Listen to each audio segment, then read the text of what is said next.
His breath was hot against my neck, ragged like he'd been holding it in too long. My back pressed into the kitchen counter, the edge biting into my hips as his hands gripped my waist, fingers trembling, but sure. The air smelled of his cologne sandalwood, sharp, and my own sweat. His body was heavy against mine, all muscle and urgency, and I felt the strain in him the way he pushed closer, trying to fit himself to me. It wasn't working, not at first. His forehead creased, frustration flickering in his eyes, but I whispered, "Try again." My voice barely a thread, and his gaze locked on mine, dark and desperate. My thighs shook as I shifted, guiding him, and when it finally happened, the pressure was overwhelming, a slow burn that made my breath catch. His rhythm was uneven, like he was afraid to break me, but I didn't want careful. I wanted to feel something real, even if it was wrong. I never imagined I'd cross this line, not at 38, not with my daughter's boyfriend Jake. I'm Ellen, a single mom, who spent the last decade raising Lily, my 20-year-old, while keeping our small house in order. Lily's my world, bright, stubborn with her father's smile. Jake showed up 6 months ago. 24, broad-shouldered, with a quiet charm that filled the room. He's good to her, always opening doors, laughing at her jokes. But that night in the kitchen, it wasn't Lily he was looking at. It was me. It started innocently enough. Jake would come over for dinner, help with dishes, linger to talk about his construction job, or my old photo albums. Lily was usually there, but sometimes she'd be at work, and it'd just be us. I'd catch him watching me, nothing blatant, just a glance that held too long. I told myself it was nothing. I'm not that kind of woman. I've got stretch marks and a mortgage, not some fantasy life. But there was a hunger in his eyes, and God help me, it woke something in me I thought was long dead. What would you do if your daughter's boyfriend kissed you first? If he leaned in one night after too many beers and pressed his lips to yours, soft but deliberate, like he'd been thinking about it for weeks? That's what happened 2 nights before the kitchen. I pushed him away, said Jake. No, but my voice cracked, and he saw it the way my hands shook, the way I didn't scream or slap him. I should have told Lily. I should have kicked him out. But I didn't. And that silence, that choice, it changed everything. The night in the kitchen wasn't planned. Lily was at a friend's, and Jake came by to grab his jacket. He stood too close, his arm brushing mine as he reached for it. I could have stepped back. I didn't. When he kissed me again, I let it happen, let his hands find my skin, let the counter hold my weight as we fumbled, desperate and clumsy. It wasn't smooth or perfect. It was raw, messy, human. And when it was over, his forehead pressed to mine, both of us panting, I felt alive for the first time in years. But the guilt was already creeping in, sharp as a blade. I don't know how to live with this. I don't know how to look at Lily and not see what I've done. But I let him try again, and now there's no going back. Make sure to subscribe to my channel so I can continue bringing you more fascinating true stories like this one. And don't forget to watch this video till the end and like the video, because this story is going to be incredibly interesting. Please hit the like button to show your support. I used to think loneliness was just part of being a mum, part of growing older. At 38, I'd gotten used to it, the quiet house after Lily left for work, the way my bed felt too big, the way men stopped noticing me. I wasn't unhappy, not exactly. I had my job at the library, my garden, my daughter. But there was an ache, a hollow spot I didn't name until Jake started coming around. He saw me, really saw me in a way I hadn't felt in years. Lily met him at a coffee shop where she works. She came home one day all giggles talking about this guy who'd left her a $10 tip and a note with his number. Jake was 24, steady with a construction job that left his hands rough and his shoulders broad. He'd show up with flowers for Lily, but he'd always have a smile for me too, a "Hey Ellen, how's your day?" that felt warmer than it should have. I told myself it was just manners. He was a good kid, good for Lily. But I started looking forward to his visits, to the way he'd lean against the counter, talking about his day, while I chopped vegetables for dinner. Lily's a night owl, working late shifts, so Jake would sometimes hang around after she left. He'd offer to fix a leaky faucet, or carry groceries in small things that felt like a lifeline. One night he stayed to watch a movie, some action flick Lily would have hated. We sat on the couch a careful foot apart, but I could feel the heat of him, the way his arm rested close to mine. When he laughed, his eyes crinkled, and I caught myself staring. "You're easy to talk to, Ellen," he said, and my chest tightened. I didn't trust my voice to answer. It wasn't just his attention. It was the way he listened when I talked about my day, the way he noticed the new scarf I wore, the way his hand brushed mine when he passed me a dish. Each touch was a spark, accidental at first, then not. I'd catch him looking at me when I was stirring soup or folding laundry, and his gaze wasn't polite anymore. It was hungry, and it scared me as much as it thrilled me. I'd lie awake at night, telling myself I was imagining it, that I was pathetic for even thinking about it. He was Lily's. He was too young. But the truth was I hadn't felt desired in so long, and Jake's eyes were like a mirror showing me a woman I'd forgotten I could be. One evening he helped me plant tulip bulbs in the backyard. Lily was at work, and the air was cool, the kind that makes your breath visible. We knelt in the dirt shoulder to shoulder, and when our hands touched, neither of us pulled away. His fingers lingered rough against my skin, and I felt my pulse in my throat. "You're good at this," he said. His voice low, and I knew he wasn't talking about gardening. I looked at him, his face close, his eyes searching mine, and I wanted to lean in. I didn't. I stood, brushed the dirt off my jeans, and said, "We should head inside." But my voice shook, and he heard it. That night I saw it clearly. I was lonely, and Jake was filling a space I hadn't admitted was empty. I loved Lily more than anything, but I was starving for something she couldn't give me. And Jake, he was right there offering it without words. I told myself I'd be stronger, that I'd keep my distance. But every time he walked through my door, that resolve crumbled a little more. The days started blurring, each one heavier with what wasn't said. Jake was at the house more often even when Lily wasn't there. He'd show up with an excuse, a tool. Lily borrowed a question about her schedule, but his eyes always found mine holding longer than they should. I'd catch myself fixing my hair before he came over, choosing a shirt that hugged my curves. I hated myself for it, but I couldn't stop. It was like standing at the edge of a cliff, knowing the fall would hurt, but wanting to lean forward anyway. We started finding reasons to be alone. He'd offer to help with chores, replacing a light bulb moving boxes in the garage, and I'd let him even when I didn't need the help.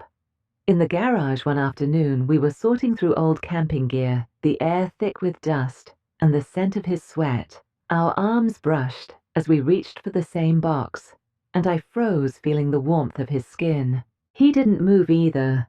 "Sorry," he muttered, but his voice was rough and he didn't step back. I should have laughed it off, changed the subject. Instead, I looked at him, and his eyes were dark, searching like he was waiting for me to decide something. My breath caught, and I turned away, my hands shaking as I grabbed another box, but the air felt charged, like a storm about to break. He started sharing things with me, small secrets, vulnerabilities. One night over coffee at the kitchen table, he told me about his dad, how the guy walked out when he was 10, leaving him to help raise his younger brother. "I don't talk about this with Lily," he said, his fingers tracing the rim of his mug. "She doesn't get it." I nodded my chest tight, because I understood too well, carrying a family alone being the strong one. I told him about my ex, how he left when Lily was 3, how I learned to fix pipes and pay bills, because I had no choice. Jake listened, really listened, his eyes soft but intense, and I felt seen in a way that made my skin prickle. The glances grew bolder. I'd be washing dishes, and I'd feel his gaze heavy like a touch. Once he passed me in the hallway, his shoulder grazing mine, and his hand lingered on my arm, just for a second. "You okay, Ellen?" he asked, his voice low, and I nodded, my throat dry because I wasn't okay.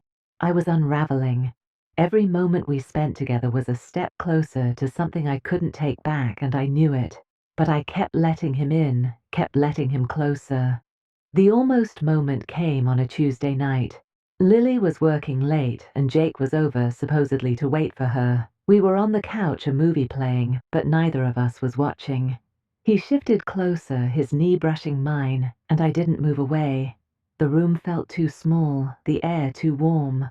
He turned to me, his face inches from mine, and I could smell his breath, coffee and mint, and see the stubble on his jaw. "Ellen," he said, his voice barely a whisper, and my name sounded like a question, a plea. My heart pounded, and I felt the weight of his nearness, the pull of it. His hand moved to my cheek, his thumb brushing my skin, and I leaned into it just for a second before I pulled back, my breath ragged. "We can't," I said, but it sounded weak, like I was trying to convince myself. He nodded, but his eyes didn't leave mine, and when he left that night, the space between us felt alive, dangerous, inevitable. I lay awake after, my body humming, my mind screaming. I was Lily's mother. I was supposed to protect her, not betray her. But Jake was under my skin, and I didn't know how to get him out. The breaking point came on a Thursday, the kind of humid night where the air clings to your skin. Lily was at a concert with friends, not due back till midnight. Jake texted me asking if he could drop off a hoodie Lily left at his place. I should have said no, told him to come by tomorrow. Instead, I typed "sure," my hands trembling as I hit send. When he showed up, the hoodie was slung over his shoulder, but his eyes were on me, intense, like he'd come for something else entirely. We stood in the kitchen, the hoodie forgotten on the counter. He was close, too close, his body radiating heat. "Ellen," he said, his voice low, rough, "I can't stop thinking about you." My breath hitched, and I wanted to tell him to leave, to stop, but the words wouldn't come. He stepped closer, his hand brushing my arm, and I felt the tremor in his fingers, the same need I was fighting. "Say you don't want this," he said, his eyes searching mine, "and I'll go." But I couldn't say it. The truth was burning in me, shameful and undeniable. I don't know who moved first. Maybe it was me leaning into him, or him closing the gap.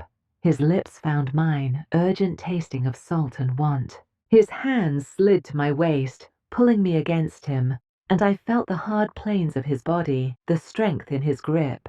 My back hit the counter, the edge sharp against my hips, and his breath was hot on my neck, ragged like he was unraveling. He lifted me, my thighs parting as I wrapped my legs around him, and I felt him thick and straining, pressing against me. It wasn't easy at first, his size, my tension, the clumsy desperation of it. He hesitated, his forehead creasing, and I saw the question in his eyes. "Try again," I whispered, my voice breaking, and I shifted, guiding him, my hands gripping his shoulders. When he finally pushed in, the pressure stole my breath, a slow, overwhelming fullness that made my thighs shake. His rhythm was uneven, careful at first, then deeper, driven by something neither of us could stop. My fingers dug into his back, feeling the flecks of muscle, the sweat on his skin. His mouth was on my throat, his breath stuttering, and I let myself go, let the world shrink to the heat of him, the weight, the raw human need of it. It wasn't graceful or perfect. It was messy, our breaths out of sync, my hip bumping the counter, his hands fumbling as he tried to hold me closer. But it was real. Every sensation sharp and alive, the scrape of his stubble, the warmth of his palms, the way his body shuddered when I tightened around him. When it was over, he didn't pull away, his forehead pressed to mine, our breaths mingling, and for a moment I felt whole, like a woman again, not just a mum or a shadow. But then reality crashed in, cold and brutal. I slid off the counter, my legs unsteady, and he looked at me, his eyes wide, like he was seeing the weight of it too. "I'm sorry," he said, his voice hoarse, but I shook my head, because I wasn't sorry, not yet. I was terrified, guilty alive. "We shouldn't have," I said. But it sounded hollow, because I'd wanted it, and so had he. He reached for me, his hand brushing my cheek, but I stepped back, my heart pounding. "You need to go," I said. And he nodded, grabbing the hoodie, his shoulders tense. When the door closed behind him, I sank to the floor, my hands covering my face, the scent of him still on my skin. I'd crossed a line I couldn't uncross, and the worst part was, I didn't know if I regretted it. The guilt came like a tide, slow at first, then drowning. I stood in the shower that night, scrubbing my skin until it stung, but I couldn't wash away the memory of Jake's hands, his breath, the way my body had responded. I kept seeing Lily's face, her trusting smile, the way she'd curl up next to Jake on the couch, and my stomach twisted. I'd betrayed her, my own daughter, for a moment of feeling wanted. But even as I hated myself, I couldn't stop the craving, the way my skin hummed at the thought of him. It was like I'd woken up after years of sleep, and now I couldn't go back. The next morning, Lily was in the kitchen, pouring cereal, chatting about her concert. I nodded, my throat tight, afraid she'd see it on me, the truth written in my eyes, or the way my hands shook when I poured coffee. "You okay, Mum?" she asked, tilting her head, and I forced a smile, muttering something about a bad night's sleep. When Jake came over that afternoon, I braced myself, expecting awkwardness. But he was the same as always, easy with Lily, polite with me. Too polite. His eyes barely met mine, and when they did, there was a flicker of something, guilt, maybe, or fear. It stung how easily he slipped back into his role while I was unraveling. We didn't talk about it, not at first.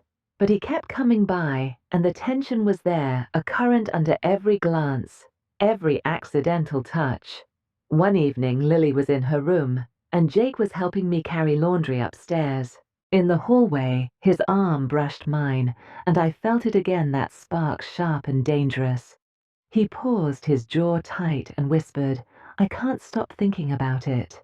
My heart lurched, and I wanted to tell him to shut up, to leave, but my body leaned toward him, traitor that it was. "Don't," I said, my voice low, "not here."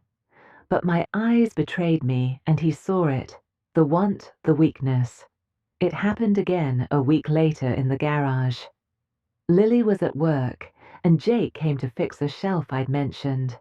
We were alone, the air thick with the smell of sawdust and his sweat. He was hammering nails, his shirt clinging to his back, and I watched my pulse loud in my ears. When he turned, catching me staring, the hammer dropped to the floor. We didn't speak. He crossed the room, his hands finding my waist, and I let him kiss me, let his body press me against the workbench. It was quicker this time, more desperate, our breaths harsh, my fingers clutching his hair. When it was over, we stood there panting, and the shame hit me like a slap. "This has to stop," I said, my voice breaking. He nodded, but his eyes were dark, conflicted. And I knew he felt it too, the pull, the impossibility of letting go. The close call came a few days later. Lily came home early, her shift cancelled, while Jake and I were in the living room, too close, our voices low. She walked in, and I jerked back, my heart in my throat. "Hey, you two," she said, oblivious, dropping her bag. Jake laughed too loud, and I busied myself with dishes, my hands trembling. That night I lay awake, picturing her face, if she knew, imagining her tears, her hate. I wanted to end it, to tell Jake we were done, but the thought of losing that feeling of being seen, desired, tore at me. I was trapped, caught between guilt and need, and every day felt like a countdown to disaster. By the end of the week, I was a mess, jumping at every sound, avoiding Jake's gaze. He tried to talk to me once when Lily was in the shower, his voice low. "Ellen, we need to figure this out." But I shook my head, my eyes burning. "We can't keep doing this." I said, my voice barely a whisper. "Someone's going to find out." And as I said it, I knew it was true. The truth was too heavy, too close to the surface. It was only a matter of time. The truth came out, but not the way I'd feared. It wasn't Lily catching us in a stolen moment or finding a stray text. It was worse, quieter, and it broke me in ways I didn't expect. 2 weeks after that night in the garage, Jake started pulling away. He was still at the house, still Lily's boyfriend, but something had shifted. His smiles were tighter, his glances fleeting. When we were alone, he'd keep his distance, his hands in his pockets, his voice clipped. "We're good, right?" he'd say. But his eyes wouldn't meet mine, and I felt the space between us growing cold and final. I should have been relieved. Every rational part of me knew this was the only way stopping before Lily found out, before we destroyed everything. But the rejection stung sharp and personal. I'd risked so much crossed lines I couldn't uncross, and now he was acting like I was nothing, like those moments hadn't happened. At night, I'd replay them, his hands on my skin, his breath in my ear, and the shame mixed with longing, leaving me restless, raw. I wanted to confront him, to demand answers, but I was too afraid of what I'd hear. Then came the night that changed everything. Lily was at work, and Jake showed up unannounced, his jaw tight, his eyes shadowed. I was in the kitchen, chopping onions, the knife unsteady in my hands. He stood in the doorway, silent until I looked up. "We need to talk, Ellen," he said, his voice low, strained. My stomach dropped, but I nodded, setting the knife down, my hands trembling. He stepped closer, not close enough to touch, but enough that I felt his presence heavy like a storm cloud. "I can't do this anymore," he said, and the words hit like a punch. I thought I could, but it's tearing me apart. His voice cracked, and I saw it then, the guilt in his eyes, the weight he'd been carrying. "I love Lily," he said, and my chest tightened because I knew it was true, had always known it. "But I feel something for you too, and it's messing with my head. I don't know how to live with this." I wanted to scream to tell him he didn't get to say that, not after pulling away, not after making me feel like a mistake. But my throat was tight, and all I could manage was, "Then why did you start this?" My voice was sharp, accusing, and he flinched, running a hand through his hair. "I don't know," he said, his voice breaking. "You were there. You saw me, Ellen, in a way she doesn't. But this isn't right. It's not fair to her, or you." He looked at me, his eyes raw, and I realized he wasn't just ending it. He was trying to protect me, to protect Lily, even if it hurt. "I'm gonna tell her I need a break," he said, quieter now. "Not about us. Just, I need space to figure myself out." I stood there, my heart pounding the air, thick with everything we weren't saying. "And what about me?" I asked, my voice barely a whisper. He didn't answer, just looked at me, his eyes full of regret. And then he turned, walking out the door. I sank to the floor, the onion sting burning my eyes, but the tears weren't from that. I'd lost something I shouldn't have wanted, and the cost was still coming. Lily came home the next day quieter than usual. "Jake's acting weird," she said, stirring her coffee. Her brow furrowed. "He says he needs time to think." My heart lurched, but I nodded, murmuring something about young guys and commitment. She didn't suspect anything, not yet, but I saw the hurt in her eyes, and it was a knife in my chest. I'd done this maybe not directly, but my choices had rippled, and now she was paying for it. Jake stopped coming by. Lily spent more time at work or with friends, avoiding the house. I was alone again, the silence louder than ever. I'd lie awake replaying every moment, hating myself for the thrill that still lingered under the guilt. I'd crossed a line I couldn't uncross. But for one night, one reckless, shameful night, I'd felt like a woman again, alive, desired. And that truth, as much as it haunted me, was something I couldn't let go of.